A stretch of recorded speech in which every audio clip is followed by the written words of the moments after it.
Guitarist Nick Granville here. Just thought today in this lesson I kind of talk about some arpeggios, or arpeggios as Americans say. And kind of how I approach and use them. So firstly, let's get the kind of groundwork underway. So there's three main types of arpeggios as I see them: major, minor, and dominant.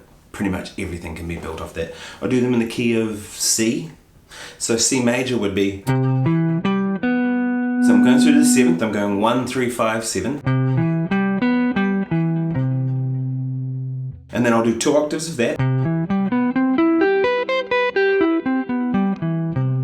If you don't know these, go over the video, slow it down, look on the internet. I'll just assume this is the basics and people know it. So major.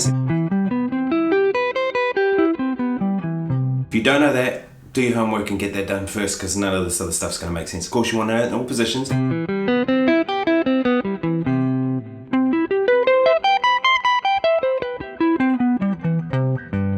And it'll be across the neck and everything else, right? So that's major. I think of things in terms of sevenths most of the time, not just major. So when I say major, I mean major 7. Then minor 7. Right, 1, flat 3, 5, flat 7, and the root note.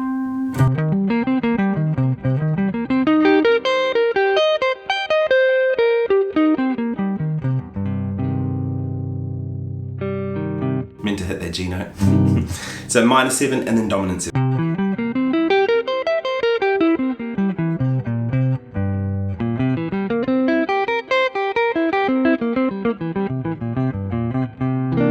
That kind of sound, right? That's the three main kind of flavors as I see it, at least anyway. From those, if I wanted to say major 7 sharp 5, I can raise the 5th.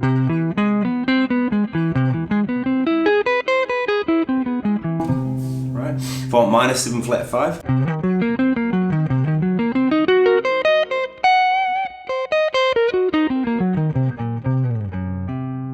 And I'm not saying this is a trivial thing, but it's quite easy to kind of get that stuff together, right? You just, it's muscle memory. You go over it and over and over until your fingers know where to go. Do it in all keys. It's repetition, isn't it, to a point? And then once you've got it, and it kind of stays with you. And there'll always be more to it, but that's the basic kind of gist of it, right? From there, what I do is, as I just said, I just adjust notes to make it suit the other ones. So say I want a dominant 7 flat 5. Say dominant 7 flat 5, flat 9. It's the flat 9.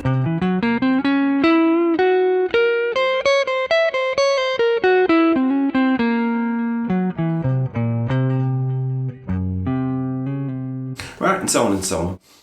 And that's how I kind of can derive all of them. The diminished is slightly different.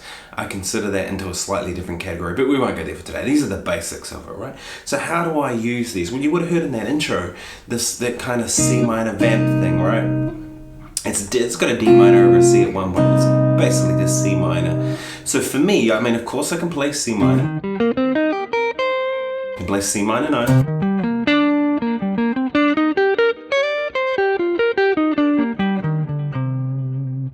And what I would say with this is when it comes to arpeggios, you don't want to play them just up and down the scale, because that's not musical, is it? We really want to come up with melodies. So I might think of...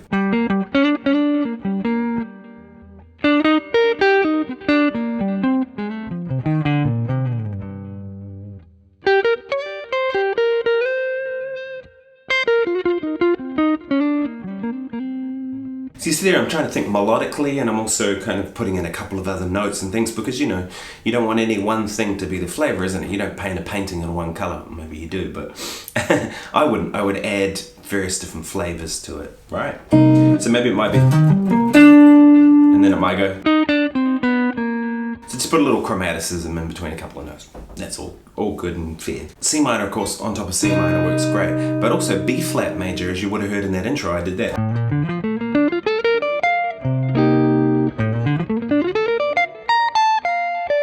If we look at what that is, you have the flat 7, the 9, the 4th, and the 6. Now the 6th you got to be a little bit careful with, but definitely works, especially when you get on the D minor.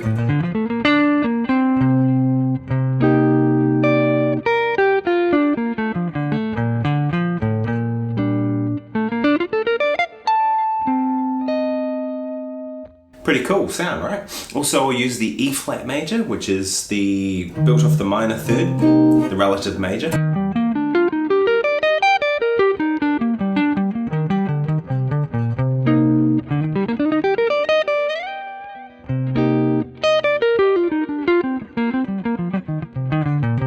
Sometimes I'll put in a D flat major. I use that more as a passing sound to kind of get me back to the C minor.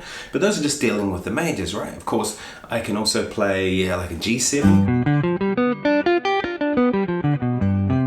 Because it's the relative fifth. It's not really relative, it's just the fifth of the chord. And we all know that resolution. I'd probably alter that because that's kind of a little bland, just playing G7. I'd probably go sharp 5.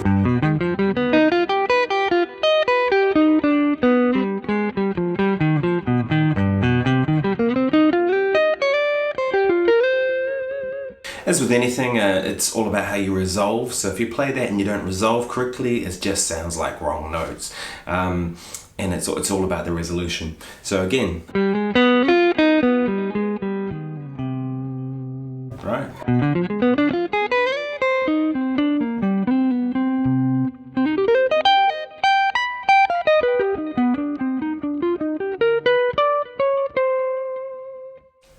That's a pretty cool sound too, and there's loads of possibilities. That's kind of what I do on a one chord thing. Now if I'm playing even like a standard, something like say All the Things You Are, I've got a little track I'll play in a minute with that. If I'm playing All the Things You Are, then a tune like that I'll use arpeggios as well. Now again, I won't kind of just play them up and down, it's not.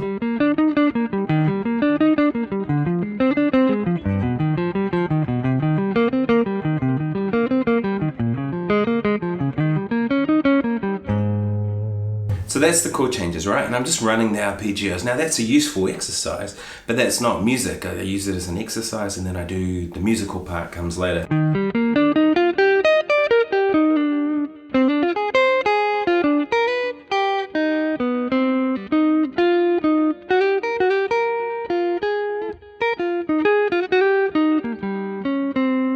So there I pretty much stuck to arpeggios and played those chord changes. I'll show you against the track so you can hear that.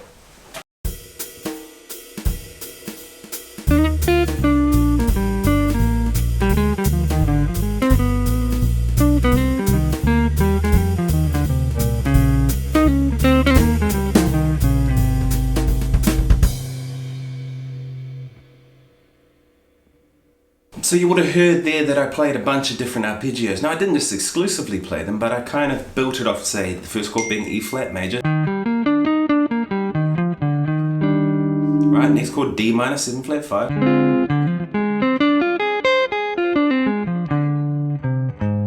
And then G7.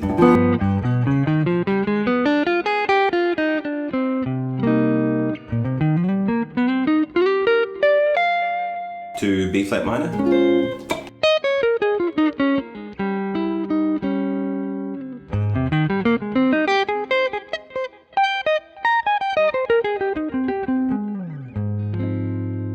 So you hear there, I'm just using the arpeggios. Now, I work on this kind of stuff and I kind of incorporate it in my playing, but like anything, you want to mix this up with some chromaticism and maybe all kinds of other devices and techniques that you might use to create more sounds and colours, because you don't just want one kind of colour. You want to be able to express whatever you're thinking at the time.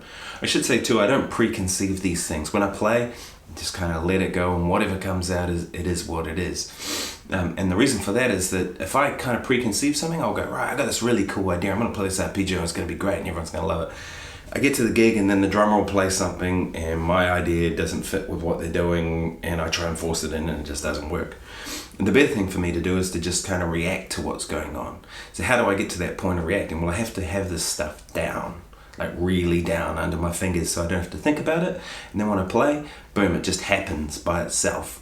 And that's kind of where arpeggios are for me now. They're kind of an integral part of my playing, but I don't think about it. I just kind of play and I let the band and the music kind of take over and tell me what to do. And you'll see that they come out in my playing quite a bit. I like the sound of them. To me, the good thing about arpeggios is they spell chord changes. And to me, that's a big difference between jazz and a lot of other music. And when I say jazz, I mean like could be jazz fusion, jazz rock, jazz blues, straight ahead swinging, bebop, hard bop, whatever, all the jazz families. To me, that's kind of about playing changes. Even if you have just one change, as I showed you before, I still want to hear some color against it, and otherwise it just becomes other music. You would have heard some fusion guys in the 70s who did things that were kind of more rock. And to me, the reason they were more rock is that I didn't hear people playing changes. There was no jazz vocabulary or things like that. So that's why I like these things to be part of my playing. Hope you found this useful today. Remember to subscribe to my channel. I'm in the new studio now. As you can see, I'm just started. It's not acoustically treated, so the room sounds absolutely terrible. I'll give you a quick look around the room in a second. But there's a couple of acoustic panels going on. There's going to be one here behind this speaker and another one behind that speaker. There's a corner shelf going in there, and you can't see it, but that wall there's going to be 3 big panels and a roof panel going in. So I'm about to make those, but it's getting there. I'll show you where we're at the moment with the studio. Other thing too is I've got a new guitar coming soon, an archtop, an Ibanez archtop, so I'm super stoked about that. I love archtop guitars, and I have a big concert coming up soon. I'm playing a piece that was commissioned by Quentin Angus, a great jazz guitar player from New York, from Australia, but lives in New York nowadays, and he's written this piece about Rita Angus, who I think was his grandmother or great-grandmother, and he's commissioned me to play it, so that's a real honour, seriously. So that guitar is going to arrive just in time for that.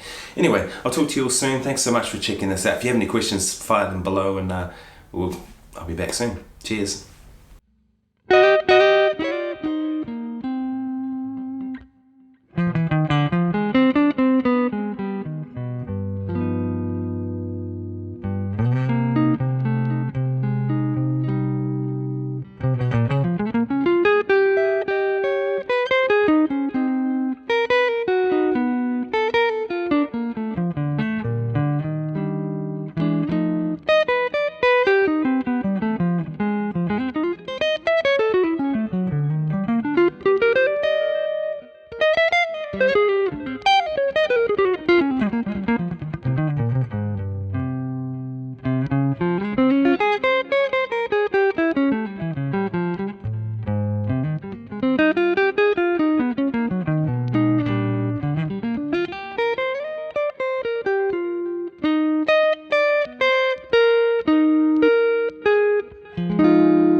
So here's a look at my studio.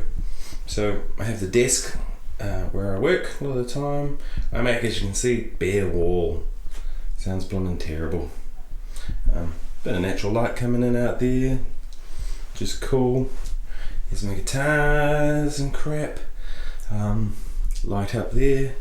My guitars, just looking through a few of these. AZ, Squire 12 string, AR 420, Yamaha Silent, banjo, which isn't mine, it's just been borrowed, my gypsy guitar, you'll know the SCO guitar, Les Paul, I've had that for 100 million years, that's my Ibanez bass, Martin acoustic, D18, and my Ovation with a broken string, and the old Gibson at the back. And then my amps I've got in here are the Mesa Boogie Nomad and my little Victoria, which is the #1 amp I use. And I have another Victoria too, which is out in the garage in the flight case. So it's just looking around. So all those sounds you heard were just from the Fractal. So it's just straight out of it. These Mackie speakers, not a big fan of those. And then I use Logic. Kind of just works. Alright folks,